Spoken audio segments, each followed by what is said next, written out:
Wrote about this on Thursday night or Friday morning, talked about it with Peter King. Trey Lance, is he ready to start?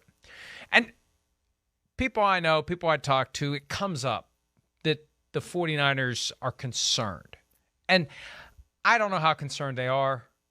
They don't know what he can do. You don't know what a guy can do until he's the week in and week out starter. You just can't say, oh, okay, he's going to be fine. What did we see last year that would make us think that he is absolutely ready to take the reins this year? We're not going to know it until he starts playing, like we didn't know with Patrick Mahomes until week 1 of the 2018 season after he'd sat on the bench all of his rookie year, except for week 17 against the Broncos. And it wasn't like he came out and had some spectacular day that made us say, oh boy, can't wait. Here comes Mahomes. He's going to pick up where he left off week 17. So we're just not going to know until we see Trey Lance week in and week out. Defenses can game plan against him. He can rise above it or not. And that's when we'll see. But I think it is a fair question as to whether or not he's ready, Chris. Well, I think that is real. I mean, we know he's raw. It was simple in college.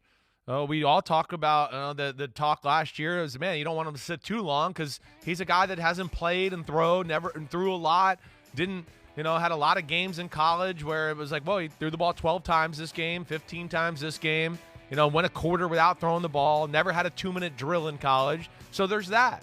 We saw talent there, though. I mean, like you see here on this highlight right here. I mean, he's got an explosive arm, and he's got good size, and he's a good athlete. There's no question. But, yeah, there's some unfinished, or unpolished things in his game, like we talked about so many times, whether in the preseason. It's not an easy catchable ball that he throws. He doesn't throw spirals at times. We got to see him continue to work within the pocket. But Shanahan gave us they think he's ready to start at the NFL owners meeting, right? That's when he said that. So I think that they're there, but are they scared a little bit or not know what they're going to get? I think, of course, they are.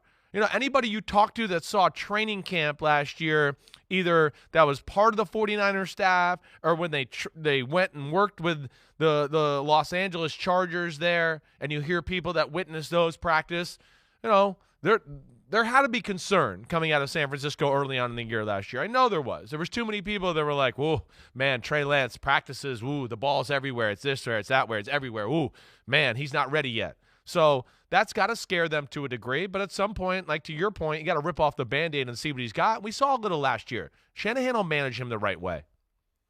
Well, and look, extra pressure on the guy when you devote 3 first-round picks and a third-round pick to get him, and you still have Jimmy Garoppolo there. It's a lot of pressure on a guy. And I know, hey, if he's ever going to thrive on the biggest stage in sports, he's going to be able to endure the pressure that goes along with this stage of his career. But still, it is a lot of pressure, and you have to manage it the right way. And, Chris, I remember, I think it was the preseason game against the Chargers. Yeah. Garoppolo struggled. Right. And that was Lance's opportunity. Come in and take over. I remember you being disappointed. Yeah. It was his opportunity, and he didn't. And you sensed that Kyle Shanahan really wanted to see him do it, and he didn't. And it wasn't long after that the whole 2-quarterback thing kind of fizzled out, and we only saw Trey Lance when Jimmy Garoppolo was injured. He started 2 games last year. He injured his knee in his first start against the Cardinals, which knocked him out for several weeks, which is not encouraging. You need a quarterback to be durable, especially when one of the reasons you're getting rid of the guy you have is because he isn't durable. But there is cause for concern. And I know some people are thinking that even though they were close to trading Jimmy Garoppolo, and even though Kyle would like to move on and focus on Trey Lance, that there is a feeling in the organization, and maybe scared. Kyle kind of feels this way too. Let's keep Jimmy around. Let's keep Jimmy around because maybe Jimmy is our better option for 2022. I don't know. You talk about the Trey Lance part of it and the pressure on him. And that's real. You're right. It's tangible. I mean, again, it's, 3 first-rounders for a player. I mean, only the elite of the elite get that. I mean, that's nobody really gets that. There's nobody in the NFL who would get that other than the Aaron Rodgers, the Mahomes of the world, anybody. So, yeah, there's pressure there. More pressure on Shanahan. He's the guy that made the deal and is supposed to see the talent, and the guy's got to be worth the 3 first-round picks. So that's where it's a very dicey situation where, yeah, I think Shanahan, because of that pressure and all of that, wanted it to happen last year in that specific game you're talking about. And Lance was all over the place and missed a lot of throws and had balls that, yes, were dropped, but you go, man, he threw the ball 100 miles per hour and the guy was 5 feet in front of him. And I think that's when he realized, oh, wow, he's not ready for prime time. And I'm sure that scared him a little bit and put pressure on the situation. And now there's just even more to the situation.